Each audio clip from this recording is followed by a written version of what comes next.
주차난이 심각한 어떤 건물을 들어가 보면은 막 들어가자마자 명당 자리가 나오는 경우가 있죠. 엘리베이터에서 아주 가깝고 널찍한 자리에 차가 싹 빠져나간단 말이죠. 기분이 굉장히 짜릿합니다. 오 예 하고, 아니면 할렐루야가 절로 나오죠. 오 예는 오직 예수의 줄임말입니다. 얼마나 기분이 좋은지 모릅니다. 성경을 읽다가도 이렇게 오 예 하는 감탄이 나올 때가 있습니다.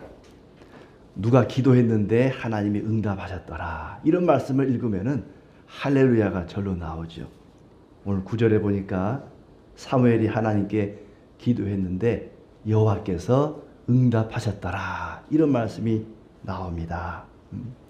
사무엘이 부르짖었더니 하나님이 응답하셨다.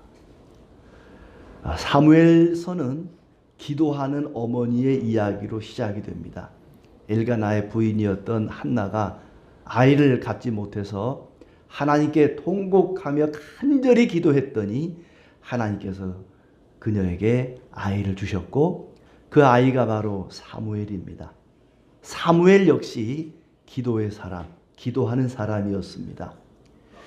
12장 23절에 보니까 나는 너희를 위하여 기도하기를 쉬는 죄를 여호와 앞에 결단코 범하지 않겠다는 말을 합니다. 사무엘은 기도하지 않는 것을 죄라고 여길 만큼 기도의 사람이었습니다. 기도하는 어머니에게서 기도하는 사무엘이 태어난 것입니다. 사무엘은 하나님을 진심으로 경외하는 사람이었습니다. 2장 30절에 보면 나를 존중하는 자를 내가 존중히 여기고 나를 멸시하는 자를 내가 경멸하리라 그랬는데, 엘리의 두 아들은 하나님을 멸시하는 자들이어서 하나님께서 그들을 죽입니다. 그에 비해서 사무엘은 하나님을 존중히 여기는, 진심으로 하나님을 경외하는 사람이었습니다. 그 사무엘이 드디어 본격적인 활동을 시작하는 것이 사무엘상 7장의 내용입니다. 그의 나이가 한 32살쯤 되어 보입니다. 사람이 가장 발명을 많이 하는, 왕성하게 이 두뇌가 활동하는 나이가 30대, 40대라고 합니다. 그러니까 30대, 40대인 성도들은 하나님의 일을 하기에 아주 건강한 두뇌를 가지고 또 활발히 활동할 수 있는 그런 연령대입니다. 여러분이 최선을 다해서 하나님을 섬기면 참 좋겠습니다. 예수님도 30대의 인류를 구원하기 위해 십자가를 지지 않았습니까? 사무엘이 활동하던 이제 30대 초반의 나이에 본격적으로 선지자와 사사의 역할을 감당하게 되는데, 그는 블레셋의 침략으로부터 나라를 구하는 위대한 일을 행했습니다. 블레셋이라는 나라는 지금은 이제 팔레스타인이라고 불리우는데, 물론 블레셋과 팔레스타인이 같은 종족은 아니라고 합니다만은 로마 제국이 그 지역을 점령하고 나서 이스라엘의 영원한 숙적이라고 할 수 있는 블레셋의 이름을 따서 팔레스타인이라고 이름을 지었다고 합니다. 그러니까 지금의 팔레스타인이 이스라엘과 늘 앙숙 관계에 있습니다만은 블레셋도 역시 이스라엘과 오래된 적국의 관계를 갖고 있었습니다. 사사기에 보면은 삼손이 사사로 활동할 때에 이스라엘을 괴롭혔던 나라가 이 블레셋이고, 블레셋으로부터 무려 40년간이나 이스라엘이 괴롭힘을 당했습니다. 압제를 당했다는 얘기죠. 우리가 일본으로부터 36년간 압제를 받았습니다마는 그것도 짧은 시간이 아니었죠. 일본에 대해서 두고두고 직접 겪지 않은 후세대까지 좋지 않은 감정을 가진 것은 우리의 주권을 침탈당했던 해가 그만큼 길었기 때문일 것입니다. 블레셋도 이스라엘의 주권을 침탈하고 무려 40년 동안이나 괴롭혔고, 사무엘 이후에도 계속해서 이스라엘을 괴롭히는 그런 나라였습니다. 이렇게 블레셋이 이스라엘을 침략했을 때 사무엘이 하나님께 기도함으로 그들을 물리치고 하나님이 그들을 블레셋의 손에서부터 건져내는 그런 기도 응답의 역사가 오늘 7장에 나와 있습니다. 9절에 보시면은 사무엘이 젖먹는 어린 양 하나를 가져다가 온전한 번제를 여호와께 드리고 이스라엘을 위하여 여호와께 부르짖음에 여호와께서 응답하셨더라. 블레셋 사람이 이스라엘과 싸우려고 가까이 오매 그날에 여호와께서 블레셋 사람에게 큰 우려를 발하여 그들을 어지럽게 하시니 그들이 이스라엘 앞에서 패한지라. 하나님께서 블레셋을 패하게 하시고 이스라엘을 그들의 손에서 그들의 압제로부터 건져내셨습니다. 4장에 보면은 똑같이 에벤에셀에서 블레셋과 싸우는데 거기서는 졌습니다. 2번이나 졌습니다. 근데 7장에서는 똑같은 블레셋과의 전쟁에서 대승을 거두게 됩니다. 그 이유가 무엇인고 하니 하나님이 그들을 도우셨기 때문입니다. 4장과 7장 똑같이 이스라엘과 블레셋과의 전쟁인데 4장에서는 패하게 되고 7장에서는 승리하게 된 비결이 뭔가? 하나님이 그들을 도우셨는데 왜 4장에서는 하나님이 그들을 돕지 않았을까? 13절에 보면 하나님의 손이 그들을 지켜주셔서 다시는 블레셋이 그들을 침범하지 못했다고 이야기합니다. 그리고 주변 나라 미디안 또 아모리 이런 족속들이 이스라엘을 괴롭히지 못하고 평화로운 관계를 맺게 되고 그리고 4장에서 빼앗겼던 땅들을 다시 되찾는 회복과 평화의 시간이 주어지게 됩니다. 4장에 보면은 블레셋이 그들을 공격해 올 때에 이스라엘은 하나님께 묻지도 않고 탄식하지도 않고 기도하지도 않았습니다. 그런데 7장에 보면은 사무엘에게 기도를 부탁하죠. 우리를 위해서 쉬지 말고 기도해 주시오. 기도를 부탁합니다. 4장에는 하나님께 기도하기보다는 언약궤만 가져오면 우리가 이길 수 있다. 그러니 실로에 있는 언약궤를 가져오자. 언약궤를 가져왔지만 전쟁에서도 패하고 언약궤도 빼앗기고 블레셋에게 점령을 당하고 말았습니다. 근데 7장에 오면은 기도를 요청합니다. 사무엘에게 기도해달라고 하죠. 8절에 보시면 사무엘에게 이르되 당신은 우리를 위하여 우리 하나님 여호와께 쉬지 말고 부르짖어 우리를 블레셋 사람들의 손에서 구원하시게 하소서. 우리를 위해 쉬지 말고 기도해서 우리를 건져달라고 기도를 요청합니다. 쉬지 말고 기도해달라는 것은 우리가 이길 때까지 기도해달라는 요청이었습니다. 그리고 하나님 앞에 탄식하며 제물을 드리고 기도하게 됩니다. 그들이 블레셋의 압제로부터 벗어날 수 있도록 하나님이 그들을 도와주신 이유가 무엇일까? 왜 하나님이 그들을 도와주셨는가? 우리는 여러 가지 질병이나 또 물질의 압제를 받을 때가 있습니다. 심리적으로 압박을 받을 때가 있습니다. 베데스다 연못가에서는 38년 동안이나 질병으로 압박을 받는 사람이 있었습니다. 그런가 하면은 삭개오는 평생 사람들의 증오에 짓눌려 살았습니다. 여러분을 오랫동안 짓누르고 있는 압박하고 있는 그 무엇이 있습니까? 이스라엘은 40년 동안 블레셋으로부터 압제를 당했습니다. 어떤 사람은 물질로 또 질병으로 심리적으로 어떤 사람에게 압박을 받는 경우도 있습니다.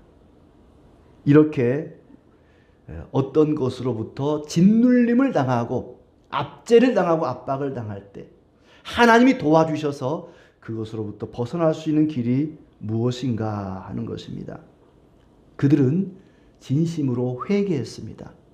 하나님 앞에 진심을 다하여 마음을 다하여 회개하는 것이야말로 블레셋으로부터 벗어나는 하나님의 도우심을 받는 비결이었습니다. 어떤 사람은 회개가 없으면 기독교가 아니라는 말도 합니다. 예수님도 그렇고 세례 요한도 그렇고 등장하자마자 외쳤던 것이 회개하라 천국이 가까웠느니라. 회개를 외쳤습니다. 6절에 보시면은 우리가 여호와께 범죄하였나이다 라고 고백합니다. 그들은 진심으로 회개했습니다.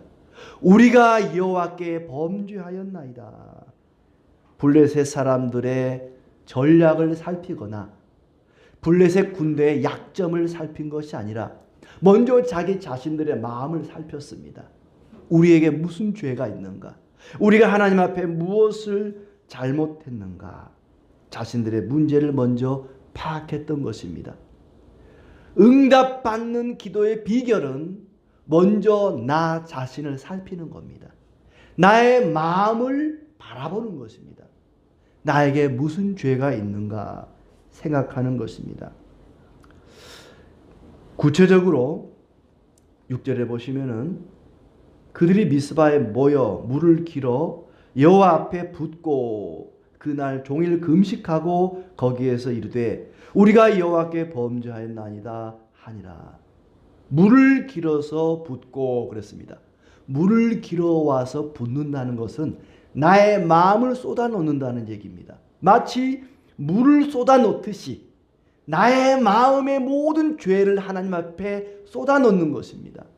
나의 마음을 진심을 다하여 죄악된 마음을 하나님께 쏟아놓는다는 의미가 있습니다. 그리고 금식하고 회개합니다.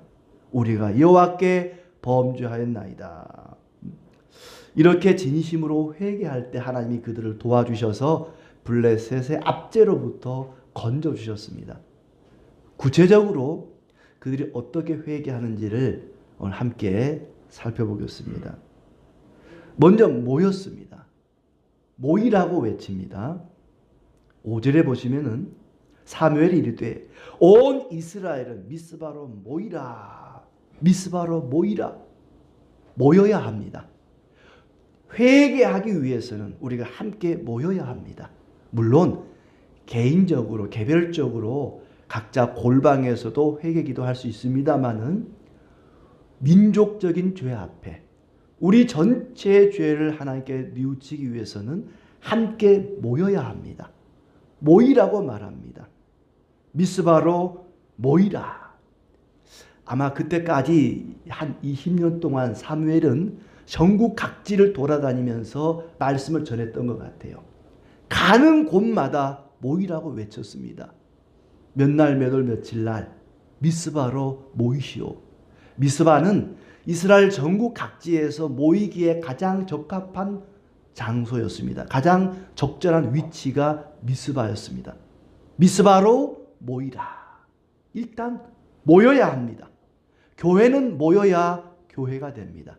각자 흩어져 있으면 그건 교회가 아닙니다. 모여야 교회가 됩니다. 모이라고 말합니다.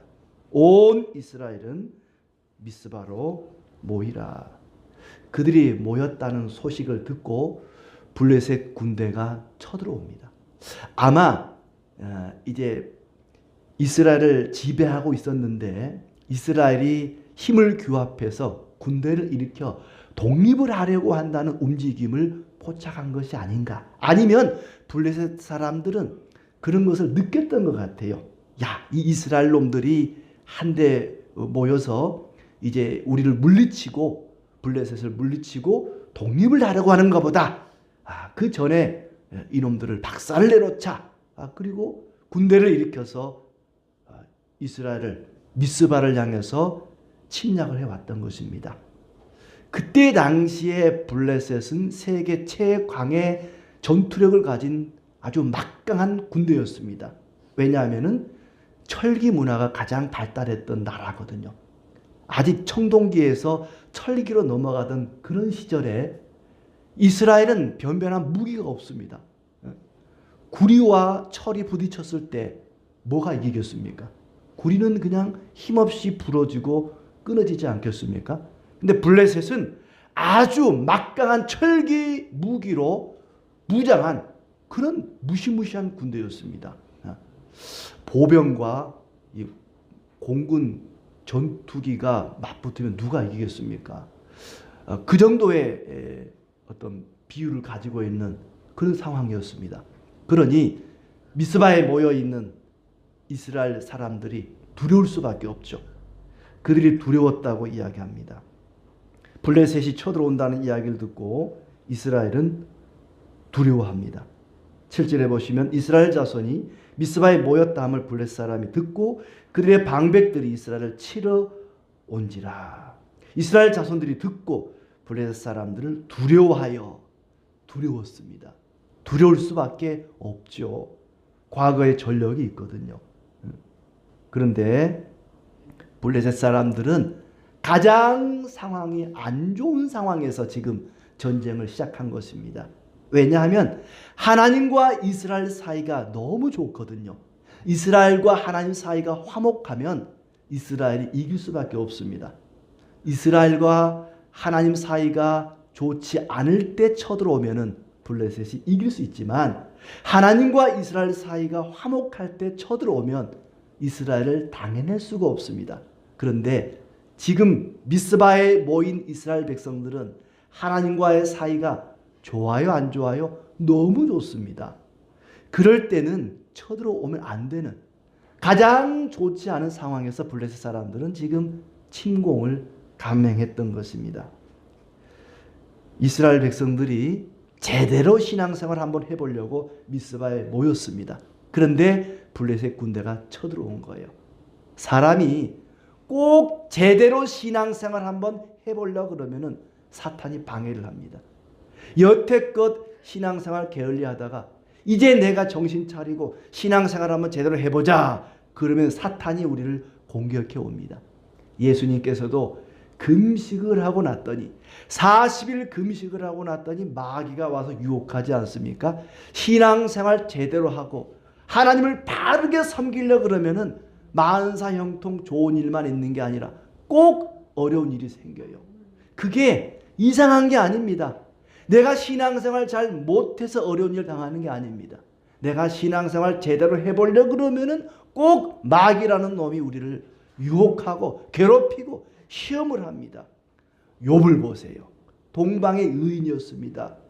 그만큼 신앙 좋은 사람이 없었습니다. 그런데 시험을 당하지 않습니까? 그런데 환난을 당하지 않습니까? 제대로 신앙생활 해보려 그러면 꼭 마귀가 시험하고 괴롭히고 유혹하고 그런가 하면 하나님께서도 마귀를 통해서 우리를 시험하십니다. 네가 이래도 예수 제대로 믿을래? 네가 이렇게 힘든데도 나를 잘 섬길 수 있겠느냐? 우리가 신앙생활 제대로 해보려 그러면은 하나님이 마귀를 통해 시험하시든지 마귀가 우리를 괴롭히든지 우리에게 어려움이 있고 환난이 있다는 걸 기억하시기 바랍니다. 신앙생활 제대로 하는데도 어려움이 있다. 절대 이상한 거 아닙니다. 이스라엘 백성들이 하나님 제대로 섬겨보려고 20년 동안이나 신앙생활 엉망으로 하다가 이제 사무엘이 미스바로 모이라 그러니까 모여가지고 하나님 제대로 믿어보려고 그러니까 블레셋 군대가 떡 쳐들어오는 겁니다. 그들이 뭐 알고 들어왔든지 모르고 들어왔든지 간에 강력한 철기 무기를 가지고 이스라엘을 공격해 온 것입니다. 사탄은 총 역량을 다해서 하나님의 백성들을 괴롭힙니다. 사탄이 제일 무서워하는 것이 뭐냐? 회개입니다. 회개. 우리가 하나님께 회개하면 하나님이 우리를 너무나 이뻐하시거든요. 우리와 하나님 사이가 너무 좋을 때, 화목할 때 아무리 사탄이 우리를 괴롭혀도 능히 우리가 이길 수 있습니다. 블레셋은 절대 하나님을 이길 수가 없었습니다. 하나님과 이스라엘 사이가, 하나님과 우리 사이가 가장 좋을 때는 언제냐? 우리가 회개할 때입니다. 우리의 죄를 뉘우치고 금식하고 부르짖어 회개할 때에, 우리의 마음의 죄악을 다 쏟아 놓을 때에 하나님 우리를 너무나 사랑하시고 우리에게 응답해 주십니다. 이렇게 이스라엘 백성들이 하나님께 회개하기 위해서 먼저 모였습니다. 모이라고 얘기합니다. 왜 모입니까? 전쟁을 하기 위해 모입니까? 무기를 준비하기 위해서 모였습니까? 회개하기 위해서 모였습니다. 이사야 1장 13절에 보면은 그들이 아무리 모여도 회개하지 않으면 아무 의미가 없다고 이야기합니다. 헛된 재물을 다시 가져오지 말라. 분향은 내가 가정이 여기는 바요. 월삭과 안식일과 대회로 모이는 것도 그러하니. 모이는 것도 그러하니. 아무리 너희가 절기가 되어서 한데 모인다 할지라도 죄악을 행하고 악을 행한다면 아무 소용없다. 회개하지 않고 죄를 짓는 그 손으로 아무리 진귀한 재물을 가져온다 해도 모이는 것이 아무 의미 없다. 우리가 회개하지 않으면 우리의 모임은 아무 의미가 없습니다. 우리가 모여서 할 일은 회개하는 일입니다. 우리가 회개할 때 하나님은 기뻐하십니다. 두 번째로 회개의 구체적인 방법은 제하라입니다. 제하라. 3절에 보시면은 너희가 전심으로 여호와께 돌아오려거든 이방신들과 아스타롯을 너희 중에서 제거하고 너희 마음을 여호와께로 향하여 그만 섬기라. 이방신들, 우상들을 제거하고 마음의 온갖 탐욕을 제거하라는 얘기입니다. 바알과 아스타롯을 제거하라. 아마 이스라엘 백성들 가운데 있어서는 안 되는 것이 섞여 있었던 것 같습니다. 하나님만 섬겨야 하는데 그들의 마음속에 바알과 아스타롯, 풍년을 가져다 준다는 남신과 여신이 마음속에도 있었고 집집마다 그 형상을 가지고 있었던 것 같습니다. 알곡에 가라지가 섞여 있는 것처럼 이스라엘 백성들 가운데 있어서는 안 되는 우상이 있었습니다. 하나님은 경쟁을 싫어합니다. 하나님은 경쟁자를 원치 않으십니다. 하나님과 다른 것을 비교하는 것 자체를 싫어합니다. 우상과 하나님을 나란히 놓고 어느 것을 더 사랑할 것인가를 저울질하는 그것은 하나님을 모독하는 일입니다. 하나님은 무엇이든지 겸하여 섬기는 것을 용납하지 않습니다. 사람은 하나님과 다른 것을 겸하여 섬길 수가 없습니다. 하나님과 재물을 겸하여 섬기지 말라 그랬는데 사람은 본디 하나님과 다른 것을 겸하여 섬길 수가 없습니다.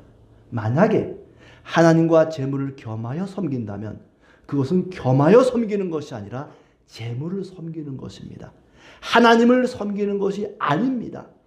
마치 하나님도 사랑하고 재물도 사랑하는 것 같지만 그것은 하나님을 사랑하는 것이 아니라는 얘기입니다. 마음속에서 그리고 눈에 보이는 형상들을 제거하라고 말합니다. 이 제거하라는 말은 뿌리째 뽑으라는 얘기입니다. 그들 가운데 너희 중에서 그렇습니다. 너희 중에서 우상을 제거하라고 말합니다. 여전히 그들 가운데 이스라엘 백성들 가운데 이런 우상이 있었다는 얘기입니다. 하나님을 섬기면서도 그들은 우상을 동시에 섬겼습니다. 왜 이 우상을 제거하라 그럴까요? 4장에서는 그걸 하지 못했기 때문에 하나님이 도와주시지 않아서 졌습니다. 그들이 블레셋에 패배한 이유는 그들이 우상을 동시에 가지고 있었기 때문에 하나님이 그들을 도와주지 않았던 것입니다. 블레셋이 강해서 진 것이 아니라 그들이 하나님과 우상을 겸하여 섬겼기 때문에 진 것입니다. 제거하라는 말은 뿌리째 뽑으라는 얘기인데 농사를 지어보신 분들은 아마 잘 알 거예요. 잡초를 뽑으면 뿌리째 뽑아야지 뿌리를 좀 남겨놓잖아요. 나중에 자라나요. 다시 이게 싹이 올라온다니까요. 잡초는 뿌리째 뽑아야 됩니다. 아예 그냥 뿌리 하나도 남겨놓지 말고 싹 제거해야 돼요. 이게 제거하라는 얘기입니다. 너희 중에 바알과 아스타롯을 제거하라. 뿌리째 뽑으라는 것입니다. 예수 믿겠다고 나섰으면, 신앙생활 하겠다고 다짐했다면 이전에 누리던 것 다 내버려야 합니다. 이전까지 즐기던 것, 이전까지 의지하던 것을 철저하게 버려야 합니다. 그러지 않고는 회개라고 말할 수 없습니다. 어떤 건물을 새로 리모델링 하거나 리폼하려면은 먼저 뭐부터 해야 됩니까? 철거부터 해야 돼요. 기존에 있던 것 가운데 필요 없는 것들을 싹 드러내야 됩니다. 깨끗이 정리하고 나야 새롭게 우리 이 예배당처럼 리모델링을 할 수 있지 않겠습니까? 그것이 개혁이라는 것이고 회개라는 것입니다. 하나님은 우리 마음속에, 그리고 눈에 보이는 어떤 형상이든지 깨끗하게 제거하기를 원하십니다. 예수 믿는 사람이 그 전까지 즐기던 도박을 계속하고 있다. 예수 믿는다 그러면서도 집사님들끼리 모여서 도박을 한다. 이건 제대로 된 신앙이 아닙니다. 이전까지 하던 모든 것, 그것이 무엇이 되었든지 간에 깨끗이 뽑아내야 됩니다. 제거해야 합니다. 그게 진정한 신앙이고 응답받는 기도의 비결입니다. 주일날 교회만 간다고 그게 신앙생활 아닙니다. 우리 안에 있는 것, 그리고 밖에 눈에 보이는 그 어떤 형상도 남겨두는 것은 진정한 신앙이 아닙니다. 그들은 하나님을 사모했다고 말합니다. 2절 끝에 보면은 이스라엘 온 족속의 여호와를 사모하니라 그렇습니다. 이 사모했다는 말은 간절히 하나님을 찾고 부르짖었다는 얘기입니다. 여호수아서 24장 14절에 보시면은 그러므로 이제는 여호와를 경외하며 온전함과 진실함으로 그를 섬기라. 너희의 조상들이 강 저쪽과 애굽에서 섬기던 신들을 치워버리고 여호와만 섬기라. 치워버리고 깨끗이 치워버려라. 깨끗이 치우지 않으면 그것은 회개도 아니고 바른 신앙도 아닙니다. 우상을 숭배하던 것, 그것을 중단하는 것만 가지고는 안 됩니다. 그 우상을 다 깨부수라 그랬습니다. 부수는 것만 가지고는 안 됩니다. 부셔서 한쪽에 쌓아놓는 것이 아니라 깨끗이 치워버려야 됩니다. 이것이 제거하는 것입니다. 그것이 치워버리는 것입니다.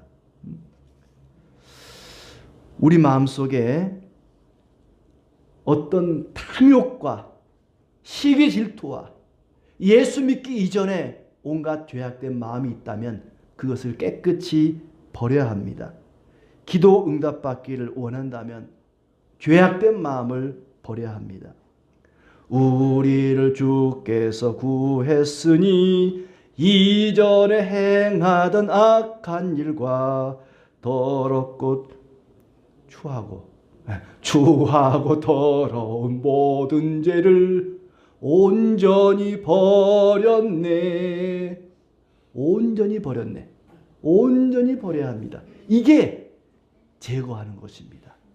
그걸 제거하지 않고는 우리 기도가 응답받을 수가 없습니다. 예수 믿기 전에 행하던 온갖 추하고 더러운 죄악을 버려야 합니다. 마음의 시기 질투도 버려야 합니다.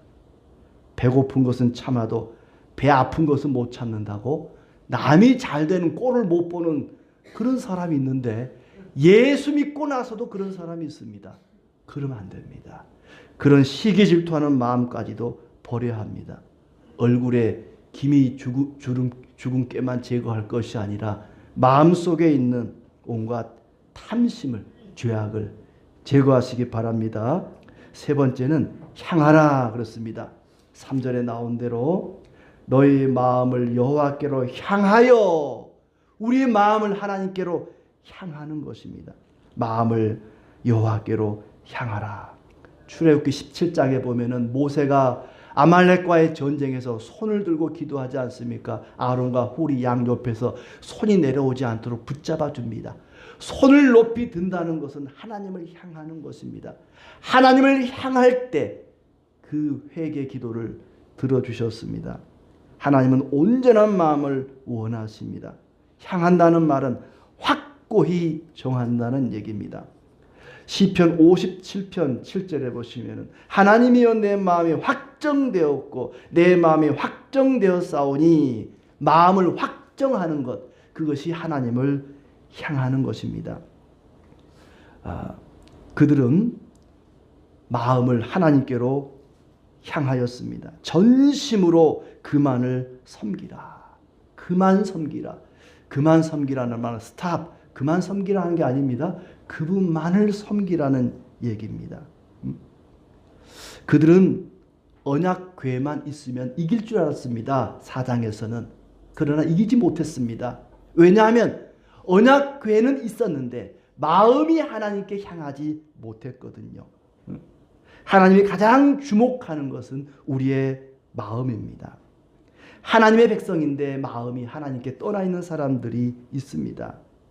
전심으로 마음을 하나님께 향하기를 원합니다. 송두리째, 우상을 제거할 때도 송두리째 제거하고 하나님을 향할 때도 송두리째 마음을 하나님께로 향해야 합니다. 서당계 3년이면 풍어를 읊고 식당계 3년이면 라면을 끓이고 교회계 3년이면 찬송을 한대요. 어느 시골 마을에서 교회 종을 치는데 옛날에는 땡그렁 종을 쳤는데 이제 차인벨을 울리잖아요. 찬송이 나오는데 교회 개가 그 벨소리 따라서 짖더래요. 가만히 있다가도 그 소리만 나오면 짖더래요. 그래서 야, 교회 개 3년이니까 찬송을 부르는구나 그러는데 개가 찬송 부르는 게 진심으로 하겠습니까? 따라하는 거죠.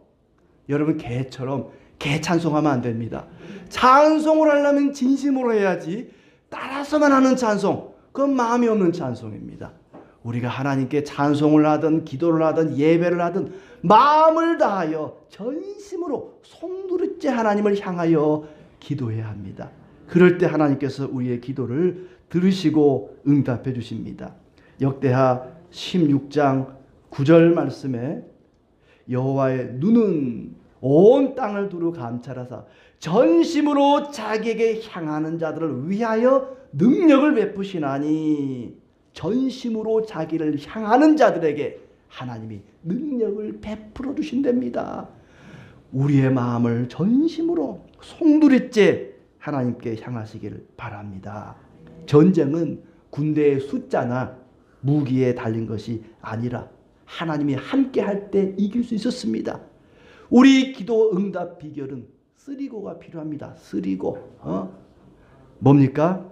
모이고 제거하고 향하고, 하나님을 향하여 함께 모이고 마음에 있는 죄악을 제거하고 하나님을 향하고, 이 쓰리고를 기억하십시오. 그래야 하나님께서 우리의 기도를 응답해 주십니다. 하나님이 함께하지 않는데도 함께하는 줄로 착각하는 것만큼 위험하고 비극적인 일은 없습니다. 사장의 일이 그런 것입니다. 언약궤만 있으면 하나님이 함께하는 줄 알았습니다. 그러나 그것은 착각이었습니다. 마음이 하나님께 향하지 않고 진심으로 하나님께 회개하지 않는 곳에 하나님은 함께하지 않으십니다. 하나님은 우리가 간절히 하나님을 사모하고 진심으로 회개하고 전심으로 믿을 때 그들을 구원하시고 축복하셨습니다.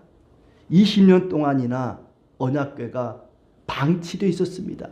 기럇 여아림에 방치되어 있었던 언약궤가 무려 20년 동안이나 그렇게 있었는데도 누구도 관심 갖지 않고 누구도 그것을 되찾아올 생각도 없고 언약궤가 없는데도 불구하고 전혀 불편함을 느끼지 못했습니다. 그것은 정상이 아닙니다. 예배를 드리지 않는데도 10년 20년 예배 가지 않고 기도하지 않고 찬송하지 않는데도 내 삶이 전혀 불편함이 없다? 그것은 비극입니다.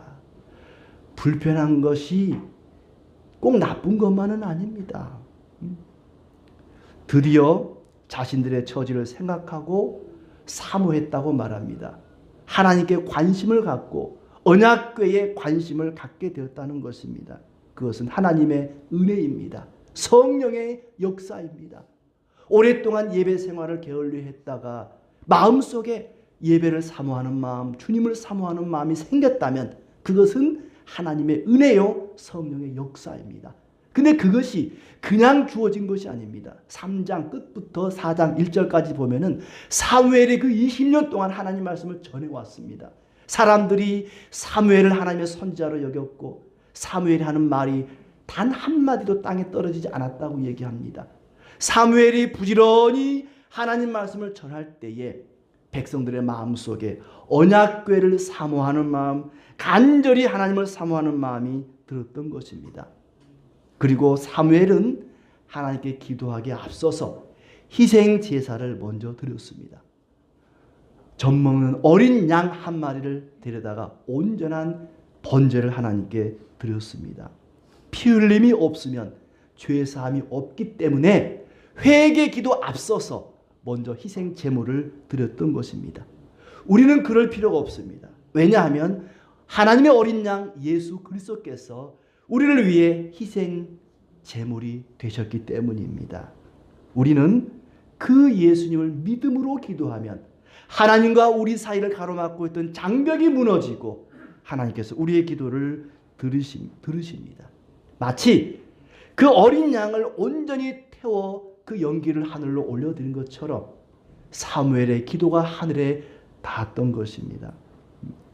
젖 먹는 어린 양 한 마리면 충분했습니다. 믿음 없이 드리는 수천 마리의 소떼보다 믿음으로 드리는 한 마리의 어린 양을 하나님은 귀하게 보십니다. 회개 기도에는 희생이 필요합니다. 하나님께 회개 기도하면서 손해보려 하지 않고 희생하지 않으려고 한다면 그것은 진정한 회개가 아닙니다. 삭개오는 예수님 만나고 회개할 때 자기의 재산을 팔아 가난한 자에게 다 나눠줬습니다. 교회가 성도들이 진정으로 회개한다면 손해볼 줄 알아야 됩니다. 희생할 줄 알아야 합니다. 그리고 4절에 보면은 그들은 사무엘이 말한 대로 순종합니다. 모이려 할 때 모이고 기도하라 할 때 기도합니다. 그만큼 사무엘은 20년 동안 말씀을 전하면서 삶과 말씀에 있어서 백성들로부터 신뢰를 얻었다는 것이죠. 사무엘이 말할 때 백성들은 순종합니다. 승패에 있어서 블레셋은 전혀 중요하지 않았습니다. 하나님과 이스라엘 사이가 좋으면 블레셋은 졌습니다.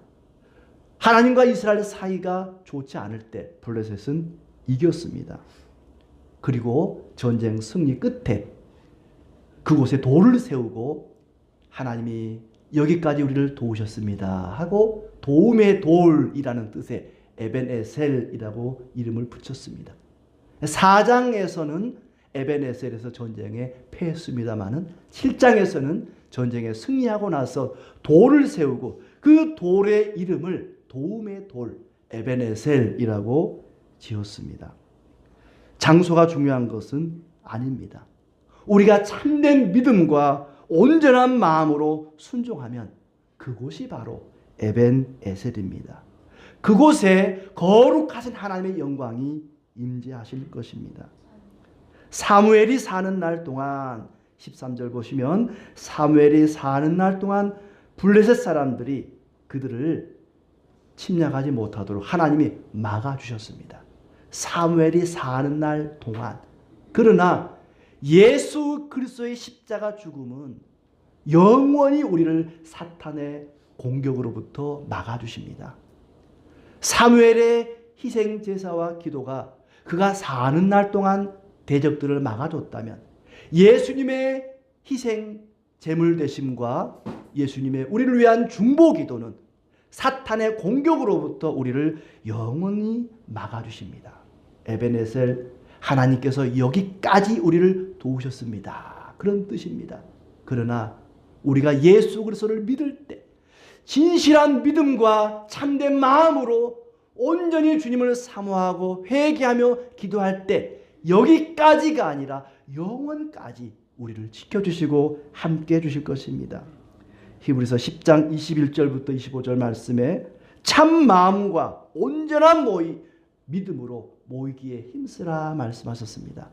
우리가 참된 마음과 온전한 믿음으로 함께 모여 회개하고 기도할 때 하나님께서 우리를 승리하게 하시고 영원까지 지켜주실 것입니다. 이스라엘 백성들은 사무엘에게 기도를 요청했습니다마는 우리는 예수 그리스도 이름으로 직접 하나님께 기도할 수 있습니다. 진정한 기도 응답의 비결, 진정한 승리의 비결은 십자가의 권세로 마귀를 물리치신 예수 그리스도를 믿고 그분을 의지하고 회개하며 기도하는 것입니다. 그럴 때에 여러분을 억누르고 있는 온갖 압제로부터 벗어나는 참된 자유가 있기를 진심으로 축복합니다.